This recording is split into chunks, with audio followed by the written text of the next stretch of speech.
Hello everyone, आप देख रहे हैं सक्सेस स्टडी 1.0 और मैं हूं आशुतोष कुमार। जैसे कि आप लोगों को पता है कि हम पॉलिटी एंड कॉन्स्टिट्यूशन भारतीय राज्य व्यवस्था एवं संविधान का सीरीज लेके आए हैं। मैं आप लोगों से वादा किया था कि भारतीय संविधान का एक एक अनुच्छेद आपको बताऊंगा किस अनुच्छेद में क्या है। उसी कड़ी में हम लोग चर्चा करते हुए आज पहुंच चुके हैं मूल अधिकार की अंतिम कड़ी में, यानी भाग 3 के अंतिम कड़ी में। पिछले सेशन में हम लोग अनुच्छेद 32 तक की चर्चा को कंप्लीट कर लिए थे। आज अनुच्छेद 33, 34, 35 समझेंगे आज कि क्या होता है सेना का शासन, कैसे लगता है देश में आपातकाल, कैसे सुरक्षा बलों के अधिकारों को प्रतिबंधित कर दिया जाता है, और यह समझेंगे कि जब सैन्य शासन आपातकाल लागू रहता है तो कौन से अधिकार हमारे सक्रिय रहते हैं और कौन से अधिकार निष्क्रिय हो जाते हैं, यानी कौन से मूल अधिकार एक्टिव रहते हैं और कौन से मूल अधिकार निष्क्रिय हो जाते हैं। तो चलिए बिना समय गंवाते हुए इन सभी प्रश्नों का उत्तर ढूंढने का प्रयास करते हैं और आगे बढ़ते हैं। देखिए, अनुच्छेद 33 में यह कहा गया है कि सुरक्षा बल आदि के अधिकारों में संशोधन करने की शक्ति। अब देखिए, संसद को एक शक्ति दे दी गई है कि जो सुरक्षा बल हैं, खुफिया एजेंसी हैं, पुलिस बल हैं या और सारी एजेंसी हैं जो गवर्नमेंट के अंतर्गत काम करती है और राज्य की सुरक्षा के लिए कार्य करती है, उनके कुछ मूल अधिकारों पर कानून बनाकर संसद युक्त प्रतिबंध लगा सकता है। अब ऐसे समझिए, जैसे कोई खुफिया एजेंसी है और वह भारत के सुरक्षा के लिए कार्य करता है और खुफिया जानकारी इकट्ठा करने का प्रयास करता है कि कैसे चीन भारत के संदर्भ में क्या कुछ सोच रहा है, पाकिस्तान क्या सोच रहा है, अमेरिका क्या सोच रहा है। तो वो सभी जो एजेंसी हैं जो भारत के बारे में सोच रहे हैं और उस खुफिया एजेंसी के अधिकारी को पता है कि क्या कौन सोच रहा है, और जो उसको जानकारी मिली वह जानकारी अगर कल वो पब्लिक कर दे तो कितना, यानी वाक्य और अभिव्यक्ति की स्वतंत्रता को अगर उसको बरकरार रखा जाए और वह पब्लिक कर दे तो फिर क्या फायदा रह जाएगा। इसलिए कुछ अधिकारों को प्रतिबंधित कर दिया जाता है ताकि देश की सुरक्षा, एकता और अखंडता बनी रहे। अब जैसे सैनिक बल हैं तो उनके आवाज संचरण के जो अधिकार हैं उन पे प्रतिबंधित कर दिया जाता है। क्यों? क्योंकि आपको जहां सेना भेजेगी वहीं, यानी जो सेना के अधिकारी भेजेंगे, सेना के द्वारा जहां आपको नियुक्त किया जाएगा आप वहीं पे कार्य करेंगे। अब आप ये नहीं कर सकते हैं कि हमको आवाज संचरण का अधिकार है, हम कहीं जाएंगे घूमने। आप कहीं जाइएगा लेकिन आप छुट्टी के समय में जाइएगा, जब गवर्नमेंट यानी सेना के अंतर्गत आप काम कर रहे हैं तो आपको वहां रहना होगा। आपको पता होगा कि सेना वगैरह की ड्यूटी 24 घंटे की होती है, तो इन सभी जगहों पे पूरी एक्टिव रहना पड़ता है। अब इसे सेना हो गया और सारी एजेंसियां, खुफिया एजेंसियां, पुलिस बल, तो इन सभी जो बल हैं, सुरक्षा बल हैं जो देश की रक्षा करते हैं, उनके अधिकारों पे क्या होता है, कुछ अधिकारों को प्रतिबंधित कर दिया जाता है कि आप इनका प्रयोग नहीं कर सकते हैं आम जनता के मुताबिक। अब इसमें दूसरी कड़ी है कि इस अनुच्छेद का प्रयोग केवल संसद कर सकता है, यानी जो अनुच्छेद 33 का प्रयोग करके जो कानून बनाना है उसको केवल संसद बना सकता है, राज्य विधानमंडल इस कानून को नहीं बना सकता है। यानी अनुच्छेद 33 के प्रयोग कर किसके अधिकारों को सीमित करना है, यानी किन अधिकारियों के अधिकारों को प्रतिबंधित करता है, यह संसद तय करेगी, राज्य विधानमंडल तय नहीं कर सकता है। इसको याद रखिएगा, ये क्वेश्चन के लाइन में हो सकता है। इस तरह के बनाए गए कानून को न्यायालय में मूल अधिकार के उल्लंघन को चुनौती नहीं दी जा सकती है। यानी जो अनुच्छेद 33 का प्रयोग करके अगर संसद कोई कानून बनाता है, किसी अधिकारी के मूल अधिकार को प्रतिबंधित करता है, कुछ अधिकारों को प्रतिबंधित करता है, और तब हम कोई अगर व्यक्ति जाए और कहे कि हम चाहते हैं कि मेरा मूल अधिकार का उल्लंघन हुआ है, मेरे मूल अधिकार पर प्रतिबंध किया लगाया गया है, आप महोदय इसकी सुनवाई कीजिए, तो वह न्यायालय नहीं जा सकता है, क्योंकि जो यह अधिकार है, यह अधिकार देश की सुरक्षा के लिए बहुत महत्वपूर्ण हो जाता है। इसलिए इसको अगर अनुच्छेद 33 का उपयोग करके संसद किसी एजेंसी के बारे में अगर कोई कानून बनाई है तो इस पे न्यायालय में सुनवाई भी नहीं होगी। यही था अधिकारों को प्रतिबंधित करने का, यानी कुछ अधिकारियों के जो अधिकार प्रतिबंधित होते हैं उसका कानून। अब आइए देखते हैं अनुच्छेद 34। अनुच्छेद 34 क्या है? अनुच्छेद 34 मार्शल लॉ है, यानी सेना का विधि है। अब मार्शल लॉ क्या होता है? अब देखिए, जब देश के किसी भाग में मार्शल लॉ को लागू किया जाएगा तो मूल अधिकारों पर रोक लगा दिया जाता है।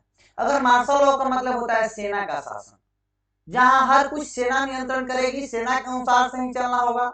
अब जैसे मान लीजिए कि अगर किसी जिला में सेना का कानून लगा दिया जाए, मार्शल लॉ लागू कर दिया जाए, तो वहां जिला अधिकारी की वैल्यू समाप्त हो जाती है।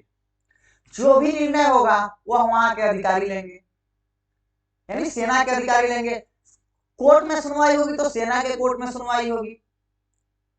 यानी मार्शल लॉ जब लग जाता है ना, तो सैन्य प्रशासन को, यानी जब सैनिकों को प्रशासन करने का असाधारण अधिकार मिल जाता है, सेना के अनुसार से काम करेगा, सेना के अनुसार से डिसिप्लिन रखेगा। और यह लगाया क्यों जाता है?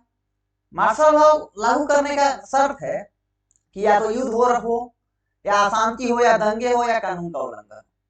यानी लॉ एंड ऑर्डर जब खराब होगा, लॉ एंड ऑर्डर जब खराब होगा, अशांति उत्पन्न होगी, कहीं युद्ध होगा किसी देश से, या दंगा जैसी स्थिति उत्पन्न होगी, तो मार्शल लॉ को लगाया जा सकता है। लेकिन हालांकि इसका प्रयोग बहुत कम ही गवर्नमेंट करती है। लेकिन जब मार्शल लॉ लागू हो जाता है तो अधिकारों को रोक लागू हो जाता है, मूल अधिकारों को रोक लगा दिया जाता है। एक चीज याद रखिएगा, मूल अधिकार समाप्त नहीं होते हैं, मूल अधिकार का निलंबन होता है। कुछ समय के लिए निलंबन होगा, फिर जब वो जैसे कहीं सेना शासन का लग गया, यानी मार्शल लॉ कहीं लग गया, तो वहां पे जब मार्शल लॉ लगेगा तो कुछ अधिकार का निलंबन हो जाएगा। जैसे मार्शल लॉ हटेगा फिर से वो अधिकार एक्टिव हो जाएगा, यानी फिर से सक्रिय हो जाएगा। तो मूल अधिकार का निलंबन होता है, उसे हटाया नहीं जा सकता है, उसे खत्म नहीं किया जाता है। एक चीज याद रखिएगा। तो अगर कहीं युद्ध की स्थिति है, आप सबको डेट मान लीजिए कि कैसे लागू किया जाता है।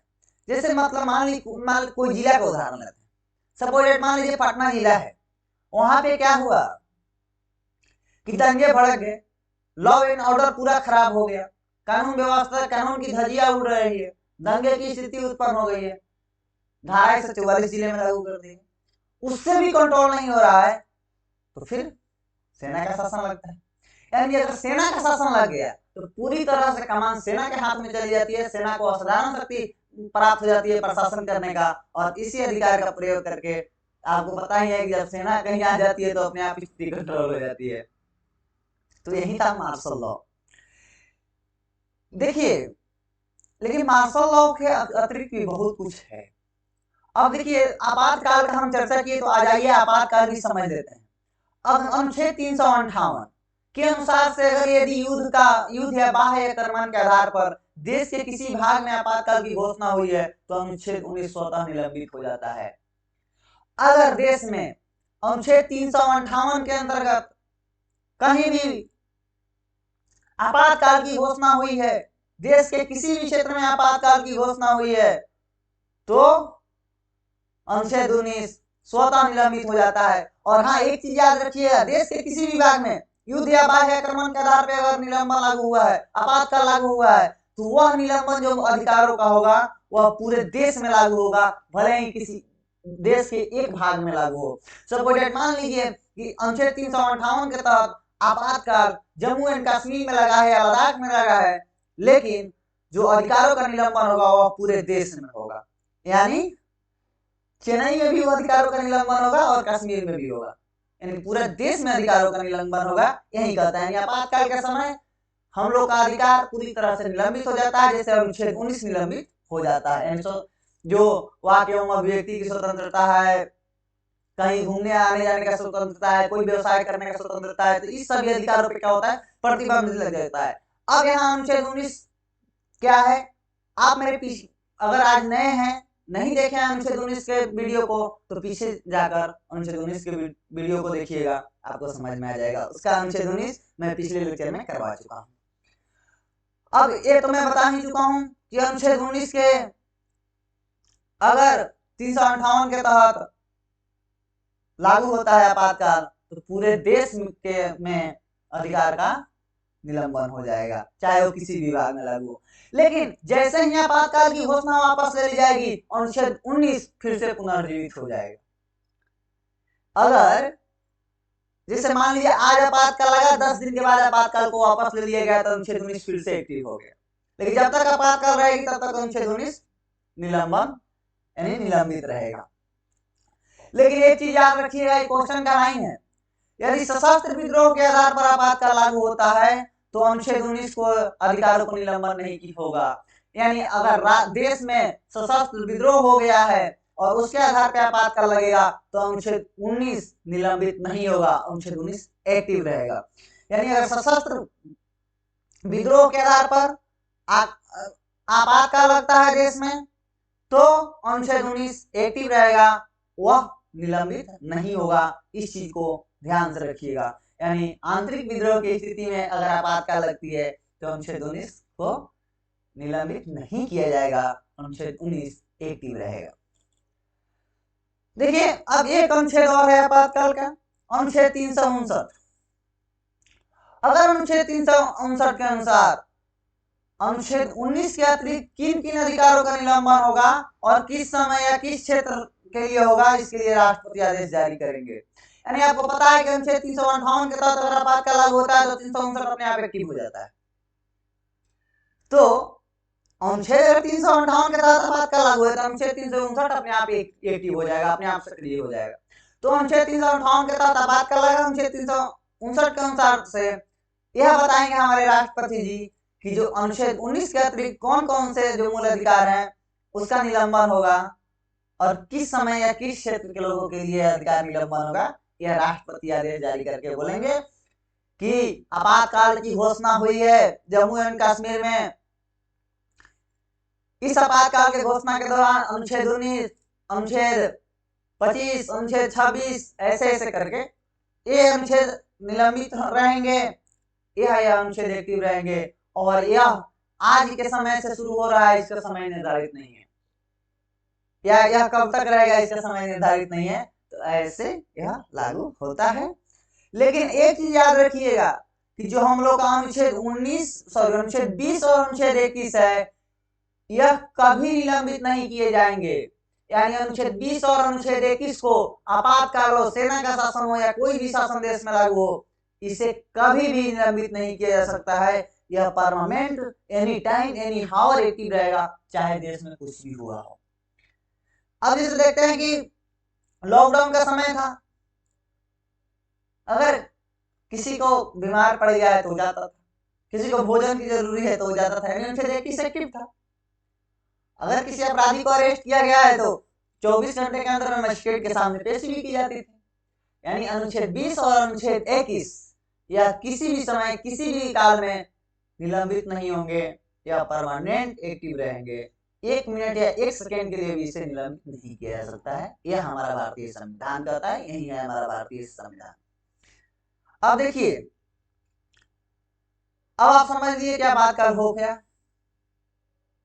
लेकिन अनुच्छेद 35 है, देखिए आपातकाल अनुच्छेद 358 और 359 हम लोग जब आगे की चर्चा करेंगे 358 और 359 तो वहां पे विस्तार से पढ़ेंगे। अभी बस इसलिए पढ़े कि 358 लागू होता है तो कौन सा अधिकार निलंबित हो जाते हैं और कौन से अधिकार एक्टिव हो जाते हैं। इसके अनुच्छेद 358 और अनुच्छेद 359 की चर्चा हम लोग अच्छे से आगे क्लास में करेंगे। अनुच्छेद 35 के अनुसार से अगर मूल अधिकार को लागू कराने के लिए विधि बनाने का अधिकार केवल संसद का होगा, राज्य विधानमंडल का नहीं। ये तो आपको सबको लगभग पता होगा कि अनुच्छेद 35 यह कहता है कि मूल अधिकार को जो लागू कराया जाएगा उसके लिए कानून संसद बनाएगी, राज्य विधानमंडल कानून नहीं बना सकता है। यानी मूल अधिकार को लागू करवाने की शक्ति जो है, जो कानून बनाने की शक्ति है, वो केवल संसद को है, राज्य विधानमंडल को नहीं। यही था आज का चर्चा। उम्मीद है कि आप लोग को आपातकाल, सेना का शासन, कौन से अधिकार आपके एक्टिव रहते हैं किस आपातकाल के दौरान, यानी किसके तहत सेना के दौरान क्या एक्टिव रहता है, क्या निष्क्रिय हो जाता है, ये चीज आपको समझ में आई होगी। अगर वीडियो अच्छा लगा हो तो वीडियो को लाइक करें, चैनल को सब्सक्राइब करें और हाँ शेयर करना ना भूलें। Thank you very much. जय हिंद। मिलते हैं नेक्स्ट क्लास में।